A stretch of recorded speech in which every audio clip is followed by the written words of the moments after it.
I'm going to upset some Steve Austin fans, but it's the sad reality in which you, I, and Steve Austin must come to grips with. Steve Austin, one of the biggest stars in the history of the pro wrestling industry, well, he has dealt with some very troubling things as of late. And I think it has put a huge, huge damper on his career.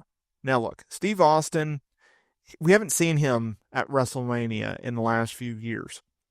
Sure, he was at WrestleMania 39, gave a stunner to Vince and Austin Theory after coming out of retirement the previous year, working an impromptu match against Kevin Owens at WrestleMania 38. That's all great. Now, Austin, he previously stated that WrestleMania 41 would be in Las Vegas in 2025 and that he wouldn't have to leave home, which previously prevented him from going to WrestleMania 40. This led to speculation that he might wrestle on the show, which takes place on April 19th and 20th at Allegiant Stadium in Nevada. Austin, he stated that he was open to the idea of going to WrestleMania 40.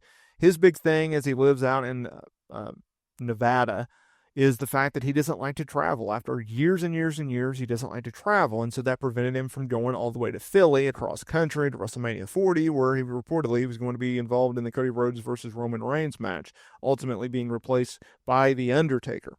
Now, there was some troubling news, and that really leads us to today's video, because after years of wear and tear on his body from playing both football and wrestling, Steve Austin, well, he experienced daily pain. In college, while down in Texas, he suffered a torn ACL. That began the start of his knee problems that troubled him throughout his career. Now, he had previously mentioned in October that he needed a total knee replacement. Well, fast forward in mid to late January, Austin revealed that he underwent a total knee replacement on his left knee. The operation, it happened in December, but he's still, at the time of this video, about 7 to 8 weeks post-op. Now keep in mind that WrestleMania is still a few months away. Here's what I was thinking. Everyone and their dog was like, oh, well, he had surgery, so he can't make WrestleMania. Shucks, that sucks. Maybe he'll show up at WrestleMania 42. I think there's a bigger issue. I think there's a bigger question mark. I think there's a bigger talking point, and that's the point of today's video. I think the fact is that we will never see Steve Austin wrestle again, and I'll tell you two reasons why. Number one, it took 19 years for him to come out of retirement. Keep in mind that he first retired in 2003, putting over The Rock at WrestleMania 19. And despite all of the money, despite all of the interest, all of the potential names, including CM Punk, by the way, we never got him against CM Punk. We never got him against John Cena. We never got him against Roman Reigns. It was Kevin Owens, ironically, and the fact that WrestleMania 38 was in Dallas, Texas, to get Steve Austin to come back. He only came back, though, not on a proper build. He did one pre-tape promo segment, and he showed up at WrestleMania 38 with the idea being, all right, I'm guaranteeing I'm doing a talk show segment. I'm not guaranteeing a match. He ended up going through with the match. Why would Steve Austin have total knee replacement surgery and then go out there and wrestle at 60? It doesn't make sense. The sad reality is Steve Austin is done in the ring for good. We won't ever see him wrestle again. He might hit a stunner here and there.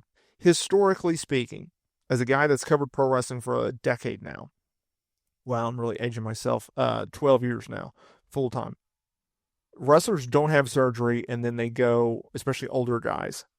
When you talk about knee replacements, when you talk about shoulder replacements, when you talk about hip replacements, anything that you're going to need, and you're going to need in a new way, and that's going to last you for another 20, 30 years, they don't typically come back. Like, I've never heard of a situation where the guy gets a total knee replacement and he's 50 to 60, or he gets a new shoulder, or he gets a new hip, and he comes back. They usually save those parts because they're the most wear and tear, both as a wrestler and as a human being, for post-wrestling careers. That's just usually how it goes.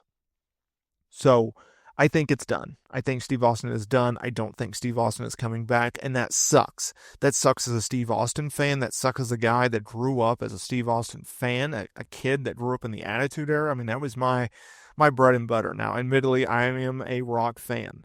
All right, I'm the guy that had all the action figures and the elbow pads and the Brahma Bull belt and You name it, and I had it. I am a Rock guy. But that's not to say that I don't have a ton of respect for Steve Austin, because I do. He is arguably the biggest draw in the history of the wrestling business. Now, obviously, I would say Hulk Hogan has that right. He had a lot longer run as a top star. Steve Austin was only a top star for a short few years. Now, you bring him back tomorrow, and you best believe Steve Austin is going to pop a number. He's going to pop a rating. I think the fact of the matter is this. You take into how long it took Steve Austin to come back. You take in the fact that the guy does not like to travel whatsoever.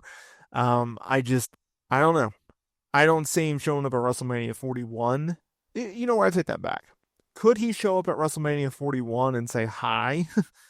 Or like do an introduction or something? Sure, I can see that. In terms of him giving a stunner, no. In terms of him wrestling, no. And I don't see him wrestling again. Now, that's not to say that he won't come out, like he has been over the years and hit a stunner. That's possible, right? Like, I can see that happening. But in terms of him coming back and wrestling a match, I don't see it. Kevin Owens was a unicorn. He was a rarity because Austin had respected Owens for so long. In fact, he's endorsed Owens. He's praised him publicly. He signed off on Owens using his stone cold stunner. You think he's going to let anyone and everyone do that? Like Owens, think about it. When he first showed up in WWE, he did the pop-up powerbomb. And occasionally he'll do that still. But his finisher is the stunner.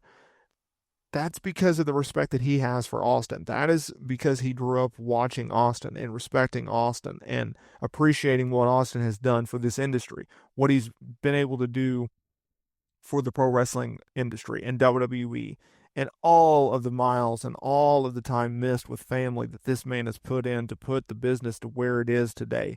He helped save WWE in the Attitude Era in the late 90s when they were getting their butt kicked by WCW and Eric Bischoff and all them. Steve Austin is a gigantic name in the history of the business. He will always be a gigantic name in the history of the business. People put together Mount Rushmores, right? And it's like, oh, well, I got Shawn Michaels, or I got a Ric Flair, or I got this, or I got that. That's debatable. But I think in terms of a WWE Mount Rushmore, you cannot beat these four names. It goes Vince McMahon, it goes Hulk Hogan, it goes Bruno, and it goes Austin. That's my WWE Mount Rushmore in terms of either importance or, all importance. Think about it. Bruno, such a long, long run. Obviously, Vince, you had to have him. Hogan for all the success, and Steve Austin for being a savior.